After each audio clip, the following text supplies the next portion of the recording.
Hey everyone, so nice to see you all. It's your boy Kyle Gray. I am tuning in from my home in the west coast of Scotland, and I'm really privileged to be here today and to have this opportunity to speak to you all.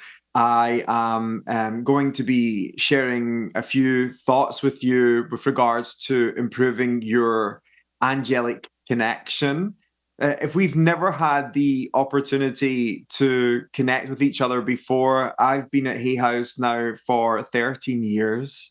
And I joined a boy and I've kind of grown up to become a man. And in that 13 years, I've been on this personal exploration as to how I can simplify the angelic connection. And it's my personal mission in life to help as many people get spiritually connected as humanly possible.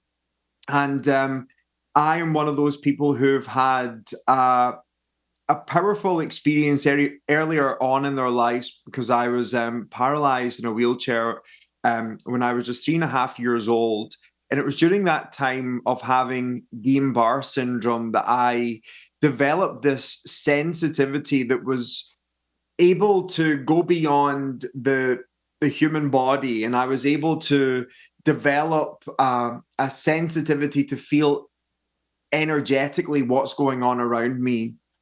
And it wasn't until maybe about 6 to 8 months after making a recovery from Guillain-Barré syndrome that I had this spiritual awakening where I woke up through the night and I had my grandmother sitting at the bottom of my bed, and she made me feel so loved and so special. And I remember waking up the next morning, kind of going into her room looking for her, because by that point I was able to walk again, and my grandmother wasn't in her room.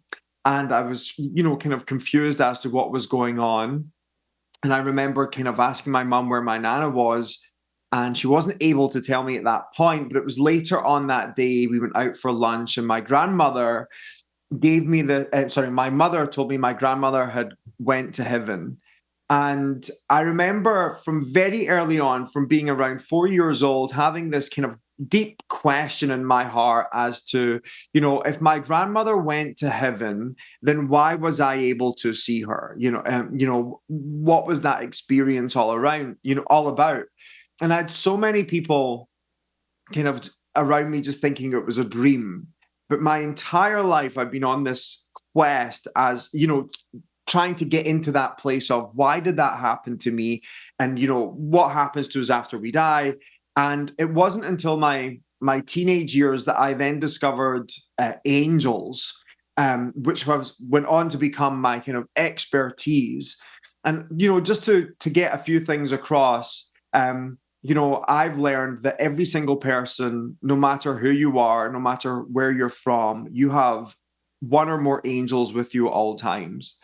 And these angels are dedicated to us. Their purpose is us. We are their purpose, and they want to support us on our way and make us feel safe. And if I could just get down to the kind of essence of what an angel for me is ultimately divine spiritual energy um, coming to us in an individual fashion so that we can have a personal relationship with it.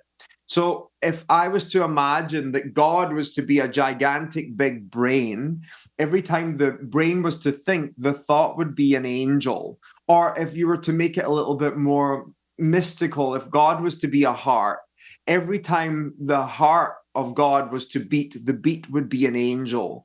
And so angels, even though, through years and years of, spiritual study, I've learned that most traditions and most religions and most spiritual paths have a similar idea what an angel is as this kind of being that comes to us. What I've come to understand is that these experiences that are very personal are just a fragment of what angels are, and ultimately they are divine energy that is part of the whole. So one of the biggest kind of roadblocks that many people have when it comes to connecting with angels isn't actually about believing in them. It's more just having that personal experience, like wanting to have that personal experience, but also experiencing that kind of uncertainty that comes up with being able to see a being from another realm or from, from the heavens. That can be a really scary thing. But I want to just tell you some things that I've learned while I've been writing my next book, which comes out in February 2025. It's called Angels Are With You Now. And I've been doing a lot of research into the experiences of angels and the kind of statistics around people who believe in angels. And what I was able to find based on some studies is that around 70% of people in America believe in angels, which is really fascinating. About 1 in 3 people in the United Kingdom believe in angels. And then again, out of those who believe, 1 in every 10th person who believes in angels believe that they've had a personal experience of them, whether they've been helped by an angel, supported by an angel, healed by an angel, been saved by an angel. And that information for me is really fascinating because what that's telling us is around 70% of people on the globe believe in angels, and the experience of them isn't actually a taboo because there's hundreds of thousands of people out there who believe that they've been helped by angels. And I get quizzed a lot, as someone who kind of comes from a more spiritual background and someone who has, had psychic and spiritual experiences. A lot of people say to me, where's the science that angels exist? And I always like to say, well, it seems that the science hasn't caught quite up with the angels yet. And I think that angels are older than science. And I think we're trying to create something to measure something that's immeasurable. However, what we do have is statistics and we have anthropology. Like if you look at the 4 corners of the world, going all the way into Australia, or going all the way into North America, you will see from like the earliest times, people who were native to the land believed in unseen spiritual helpers, helpers that can support them during times of loss, help them, fend for themselves, help them find food. These beings were honored through the seasons. They were honored through the shift in the climate. They were acknowledged in the rains and the movements of clouds. And that kind of brings us into the West today, where, a lot of people who follow kind of Christianity, Judaism, Islam, also have all been exposed to this idea that there are angels, messengers of the divine, that are there to help us. And I think when you look back into scripture, there's very clear messages from the get-go that people early on were also kind of scared of having a spiritual experience. And one of my favorite stories is the story of Mary, the mother of Christ, where she was kind of scared of having an experience, because when Gabriel, the archangel, appears to Mary the night that she received the news that she's going to be the mother of Christ, she first receives this message from Gabriel when she appears to her, is this message of, do not be afraid, for I am an angel of the Lord. And a lot of us today who are a little bit dubious of having an encounter like that will often be, will feel like it's relatable, and we'll think, yeah, maybe she's scared of seeing an angel because it's an angel. But what I want to say to you is this. If you believe in angels and maybe you're in bed one night and you're reading a really nice book about guardian angels and you're like, oh, this is so nice. However, in your mind, you're thinking, I love angels and I'm really drawn to them, but I'm also kind of scared of them and I don't know why I'm scared.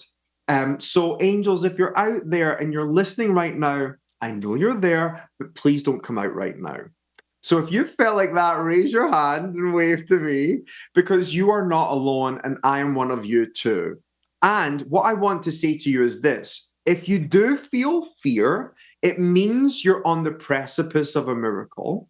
And the fear that you are experiencing isn't actually a fear of seeing something spiritual or having a spiritual encounter. The fear that you're experiencing is actually the fear of being powerful. Because today in society, we are encouraged to be seen and not heard. We're encouraged to not make a fuss, not get in the way. And we're kind of like put in line, like, stay good, don't do this, don't do that. And the moment that you have the experience of the spiritual, no longer do you need an intermediary between you and God. You are going direct. And that is scary because it's a lot of responsibility. But let me tell you this: you were born to be that powerful, and it's your destiny to experience the spiritual. So, to take you to the next level, I wanted to share with you 4 different things that you need to know in order for you to improve your angelic connection. And a lot of books out there will tell you that you need to open up your third eye, and they'll tell you that you need to cut down your sugar content and all these different things. But for me, it's actually just ways of being. Shifts that we need to take on an internal level that will allow us to shift our experience and have a spiritual encounter. So there's 4 different things that I want to tell you, and there's 4 words that I'm going to take you through that will support you having a very personal experience of your angels. So the first one is visibility. In order for you to be able to experience your angels, it's actually not about you seeing angels. In fact, it's actually everything to do with allowing yourself to be seen by angels. And there's a big difference there. So many of us live behind what can only be described as a shield. There's a part of us that does not want to reveal the tender, more deeper aspects of ourselves. And I think if you look at social media, it's a perfect example. So many people are hiding behind a filter, and many of us are doing that spiritually. I know for a fact that from my very early exposure into Christianity that I never felt good enough. And so I was always trying to improve myself and make myself more good in order for me to be better in the eyes of God. But one of the most important things that I have discovered about angels is that they love us unconditionally. They love us just because they do. They love us for who we are. And they don't need us to have a filter on. They don't need us to have a cloak or a shield in the way. And so when you want to experience your angels, it's not about you having a clairvoyant vision of them. It's more about allowing yourself to be witnessed by them, exactly who you are, exactly where you are, just as you are. That is one of the ways that you will open up your connection. The next one is openness. Openness is so essential for you to experience the angels. And it's not about openness like I'm leaving the door open, I've lit the candle at the window. No, it's more about openness in a way where, in order for you to be able to have an encounter of the angels, you have to have your own experience. So you need to be open to experiencing it differently to what you might think it be. So many people out there, when in the last 20 years of experiencing angels or reading about angels or learning about angels, a lot of the angels in times gone past were just angels for certain types of people. I don't know about you, but many of the angels that I saw in artwork over the last, maybe a little bit longer than 10 years ago were generally blonde haired, blue eyed, with 6 packs and shields and swords. They look like they just emerged from the sea in Southern California. Angels are not blonde haired and blue eyed. They don't have one image and one look. your angel might appear to you differently than my angel might appear to me. Maybe your experience of the angels is actually just through signs. Maybe it's through your dreams. Maybe it's you do have a vision and a meditation. Maybe you just see sparkles when you're laying in bed at night. Maybe you close your eyes and you just see a cloud of blue when your eyes are closed. How you experience angels and how I experience angels are two different things. And we have to treat our own experiences as individual. So, an openness to experience things differently to what you might think. The next is vision of holiness. Being able to see thyself and thy neighbors through the eyes of love. When angels appear to us and when they come to us, and there's angels looking your direction right now, and every time they do, they're falling deeper and deeper in love. It's a fact. Your angels love you and they are mesmerized by you. And we might think, oh my goodness, there's an angel. And they're like, oh my goodness, look at this human that I love unconditionally. So the vision of holiness is actually about training yourself to look at the world through the eyes of angels. No matter who you meet, no matter where you go, angels are looking at everyone that crosses your path through the eyes of love. Even the people that might be tormented or making the life of others a misery. Because angels hold us in the highest esteem, knowing that if we could just see ourselves in a fraction of that vision, then a lot of the choices, the decisions, the actions that we take in our life will be more heart-centered. So in order for you to begin opening up your vision to the angels, it's about lovingly seeing yourself when you look in the mirror. It's about lovingly looking towards all those you meet in the street and trying to find something to love, trying to find something that is worth loving. And when you do so, you activate the vision that is angelic. So I call it a vision of holiness. Angels love us unconditionally. And if we can just love ourselves a fraction and love our neighbors a fraction of the love that they love us all, then we will awaken an angelic vision. And the last and the final step is willingness. Willingness isn't just about like, hey, angels, I'm down here on planet Earth and I am willing to have an experience. It's more carving out a practice that becomes a habit. So many people say to me, hey, Kyle, why can you hear and experience angels so effortlessly? And I say, well, it's my practice. And they go, well, I've tried. And I go, how hard have you tried? Like, I did this meditation this one time. Well, let me tell you this, for the last 23 years, I've been doing a daily meditation practice, opening up my heart, opening up my energy to the angels.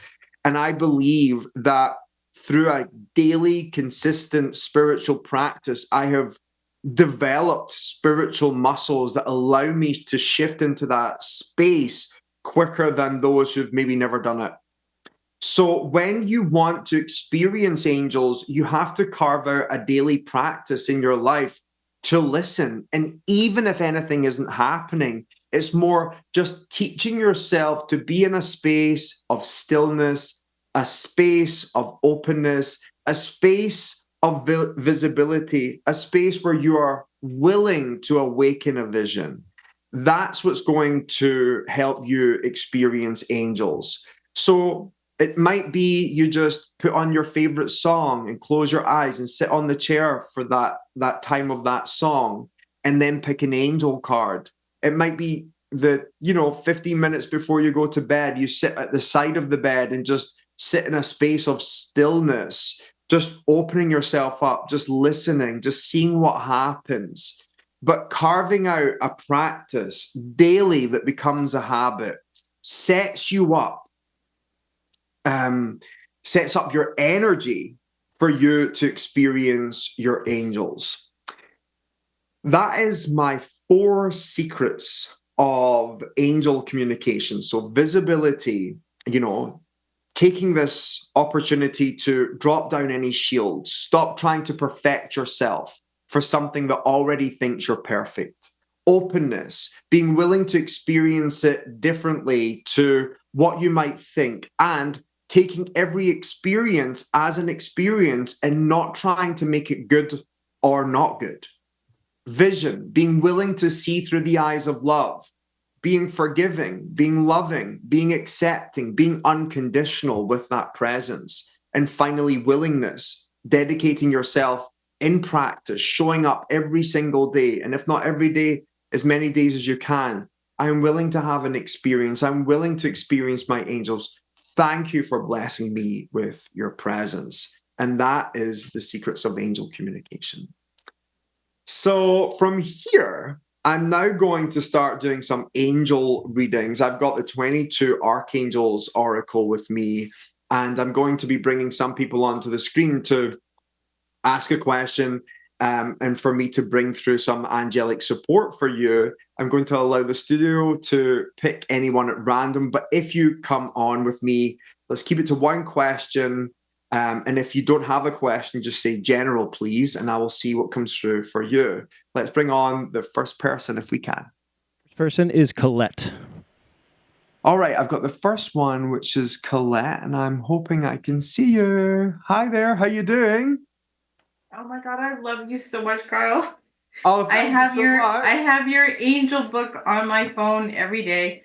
And when I'm driving, I see my numbers all the time. But it's just brilliant. Like you changed me so much with that book. Oh, I'm glad to hear that. Do you have a question you'd like to ask today? I think I'm going to go with general, because I think general. Okay, yeah, I think I'm going to let them talk to me instead. I'm really glad that you're here, Colette. Thank you so much for giving me this opportunity to read you. When I tune into your energy, I'm just instantly filled with pink. I can see all this like pink light swirling around you in your energy psychically. And I can feel that angels are just like putting this love all around you right now. And one of the most important things that I'll say to you is it feels to me that you've been through it, and you've really gotten yourself from a really dark space into a more bright place. It feels to me that you've got rid of a lot of energies that you don't need from your life, a lot of people you don't need from your life. It feels to me that you've like kind of cut some cords, you've got rid of some stuff, some people, some dramas. So it's like kind of in this place of finding where you go from here. Where do I go from here? What's the next thing? And it feels to me that you've been asking your angels like, hey, where do you want me to go from here? What is it you want me to do next? What should I do with my life? And I keep being told to say to you that it's time for you to choose what you want. It feels to me that you've always put your own wants and needs to the back burner in your life. You've always put yourself first, everyone else first. How can I help you? What can I do for you? You've been a yes person in the sense where if someone asks something of you, you do it. But it kind of got you to a place where you had nothing else to give and your cup felt empty. And now here you are on this spiritual path of awakening. And it feels like what I'm going to call it is a time of authentic reclamation, where you are claiming yourself back, claiming back what you want. And what I'm being told to say to you is stop being in such a hurry. You don't have to figure everything out yesterday. You're giving yourself... Yep, that's me. You've got too much pressure on your shoulders right now. And it feels to me that as we get through the fall, you'll start to get a bit more clear about where things are going from here. I keep being told to say Florida to you. Okay. Any connections there? My in-laws live in Florida. Interesting. And Are you going there soon? No. They're going home, actually. Oh, they are. Are they Uh, with you right now? they're up at the cottage. Okay. They're one of the relationships Yes, that I've okay. been. That's fine. That seals the loop for me. It's like some sort of connection to Florida that kind of puts that in. Yeah, I'm I'm glad that gripping because of that. okay, well, here's the thing. Earlier on, we were talking about creating a vision of the holy. It can be really hard to do it when people are so difficult and not easy and very set in their ways. But turn that vision to yourself. Like, walk into the bathroom, close the door, lock it, and just be like, you are doing this. Well done. Keep going. Because I think that's how you shift that, like rather than be like, oh my God, I could just punch the wall right now. Go to the bathroom, like, you're doing great. Keep on going. Thank you. Thank you for being here. I've actually wrote a letter so that I can release. So thank you. Yes. Pleasure. I'm glad to meet you today. Sending you lots of Thank you, love. Kyle. I love Take you care of too. yourself. See Thank you you. soon. Let's do the next one. All right. Next up is Autumn in room 2. Autumn in room 2. Hey, how you doing? Hey, I'm good. How are you? I'm well, thank you. Where are you in the world? Oh, Las Cruces, New Mexico. This is so cool. It's actually my birthday today, so Oh, it is. Happy birthday. yeah. Thank you. So, do you have a question you'd Sorry. like to ask today? No, general is good. I mean, I'm in like a weird part in my life right now, so just more of There you general, I are. guess.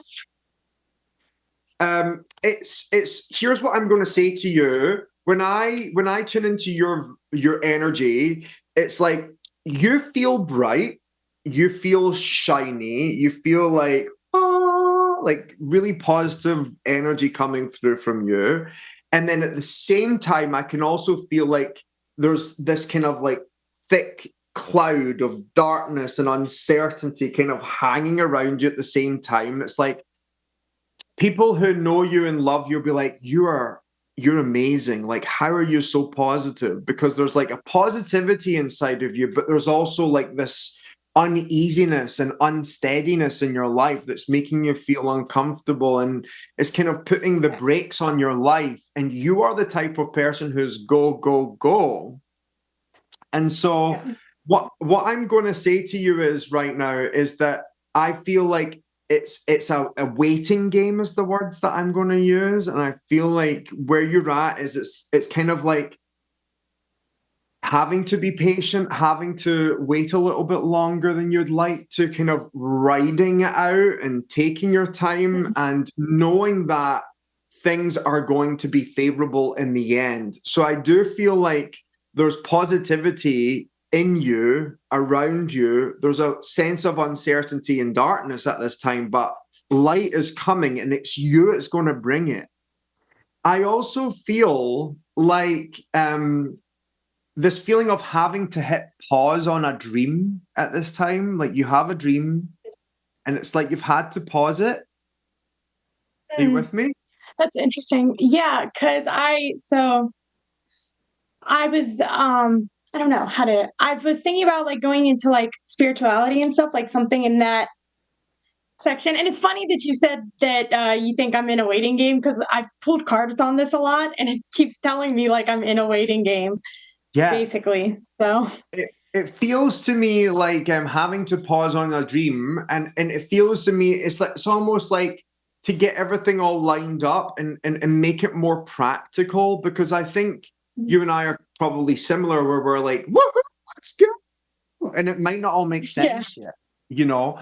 So it yeah, feels to me like I'm getting waiting game, I'm getting hit pause on the dream. And pause doesn't mean stop, it means pause. right. So if something's not taking off as quick as you want it to, it's because things are being realigned and you need to get a clearer vision of how that needs to look and a more practical mind on your shoulder, a practical mind in your head on your shoulders in order for you to kind of like put the parts together, but it doesn't feel Yeah. like it's not going to happen. And so the message that I keep receiving is it's a waiting game. It's not if, it's when. And that feels really good. I also want to say to you that when I get into your vibes. Did you move recently, or have you changed location, or like? That's so funny.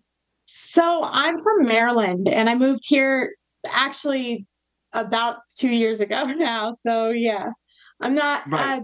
I still You're don't not really have home friends home. here and stuff. Okay. Yeah, Because I think, yeah.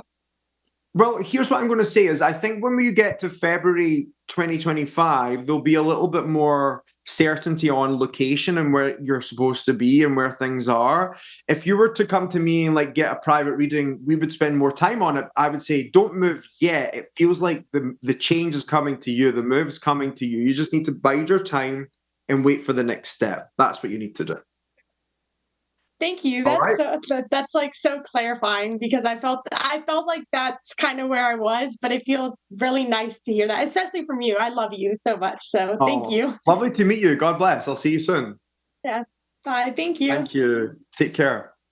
All right. Next one. Next up is Bianca in room 3. Bianca in room number 3. Hello. Hi, Bianca. So happy I got chosen.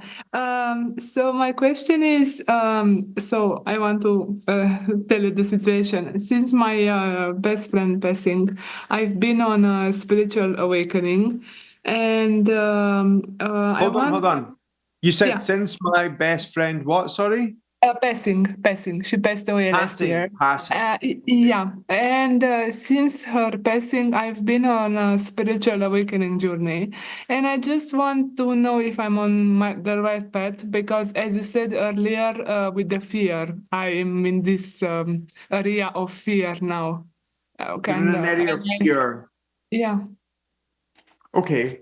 Can I just say something to you? Yeah. When we experience fear, a lot of the inclination from a spiritual sense is I need to fix this fear. And what I will say to you is, there's a great quote from Pema Chodron, if you've ever came across her work. She says, and we would never know what it was like to be fearless unless we've experienced fear.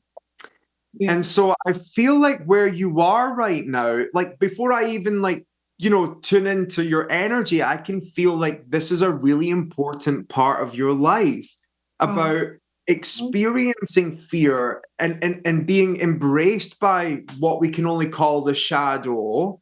And it's almost like all of the little limiting voices of your childhood and of you growing up are all coming up to meet you. And it's like, they're like ghosts from the past. I've never felt like that for a long time. I've never felt these thoughts for a while, but it's actually part of your healing process. It's actually what I can feel as like, my friend describes grief as love turned inside out, because unless we've loved so deeply, we would never know what grief was, So like, this is part of your process, and it's actually a healing process, and it's not you going backwards. And that's the concern that you have, is because the initial part of your spiritual journey was so accelerated. You were like forced into these like signs and feelings and messages and encounters. And it was like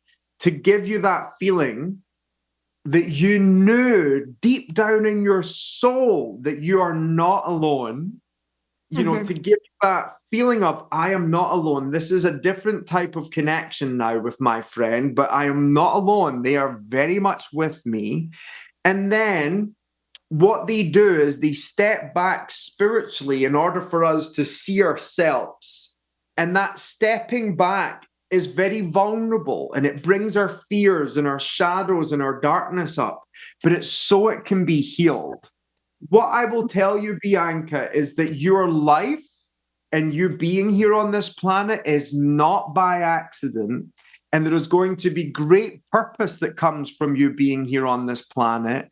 And I really believe that your own experiences are going to be a testimony to others what is possible for them. And so right now, you might feel like you are in the abyss, in the darkness, not really sure where it's going from here.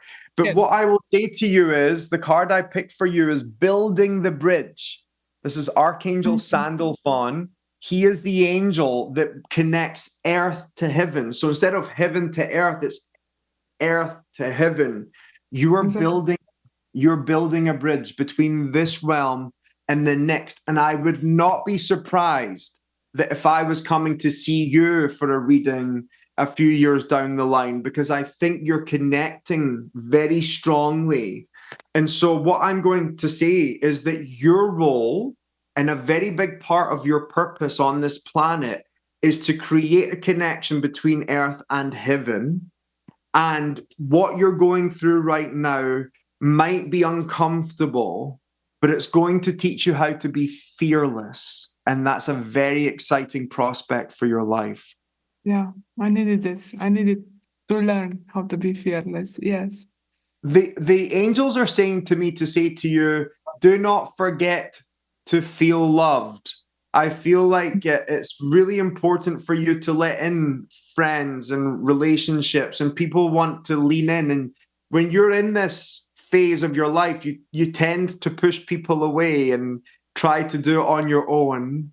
And I'm being told, do not forget to be loved, because I think you're very great at loving, but letting yourself be loved is going to really help your heart heal.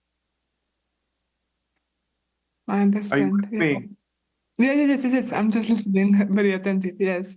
Did you put something round your neck? I can't see your neck, but I want to go to what. Yes, it's my hair. Sorry. No, I mean, do you have a necklace on that has some sort of spiritual meaning, or this is I have to. I mean, this is, I don't think it's spiritual, but this is a gift from my best friend that passed. It's a cross. That's it. I just wanted to point out the thing that's on your neck is your spiritual connection. And I feel like that's her. That's your anchor. So whenever you need her, you just need to hold it, and it's like a walkie-talkie. It just brings her energy to you. Okay. Nice. And I just want to ask, I just wanted to ask one more thing. I keep seeing on my phone the number 44. I don't know. It's 44 is the angels. It's the angels calling you up. It's their calling card, 444 or 44. So yes, I think your next phase could be supported by connecting to angels more deeply and making that part of your practice. Because I think many people who lose someone want to go directly to spirit, but sometimes angels can build the bridge for us and help it be clearer. Thank you for being here. Thank you very much. God bless you. We've got 2 minutes left, so I'm going to do one last reading to fit it as many people in as possible. Let's see who we've got. That's going to be Holly in room 4. Holly in room number 4. Let's do it. Thank you so much. Hey, Holly. Huh? Do you have a question today? No, I'm too. What's that? Do you have a question you'd like to ask? It's probably about career, making a shift. But my son tends to hijack everything. So whatever you feel like. Well, I'm going to go with what your question is. When I first met you and I saw your energy, sorry if you can hear my dog barking because someone's just come to the door. The feeling that I get when I first tuned into you is I got this energy of indecision, and I got this feeling of like, am I going this way? Am I going that way? Am I going this way? Am I going that way? And the feeling is you're a very multi-talented individual. You have many different talents that pull you in many different directions. And it feels like you can kind of do a little bit of everything. You kind of can turn your hand to many different things. And so that is very talented, but at the same time, it's kind of made you be like, but what thing is going to be the clearest? And amongst all of that, the angel that came to you was Archangel Azrael. And so that's the angel that helps us deal with the deepest and darkest of grief and kind of losing our way and kind of like being knocked off our path. It's the angel of what I call transcendence that helps us kind of be like a phoenix so that we can rise from the ashes. Now, I feel like your life is just that. You are the phoenix that rises from the ashes. And where I get you in your life right now is you're on your rise. And so as you rise up, I think it's really important for you to fulfill the thing that makes your heart shine the brightest, you know. And when you double down on the thing that you love the most, the universe will meet you there. So get clear, like, okay, this is what's going to support me. This is what I feel is going to light me up. And then double down on it, and the universe will meet you there. And just say, like, this is the path I have chosen. Come with me. But similar to what I said to the last lady, she had a lot of grief and she's in her shadow process. You're now in the rise. So I feel like you've done a lot of soul diving. I'm like, oh, there she is. There she is. And so now it's time for you to get clear what you want, and they will bring it to you. I've been cut off, so I must run, but it was lovely to meet you. Okay, thank you. God bless. Take care.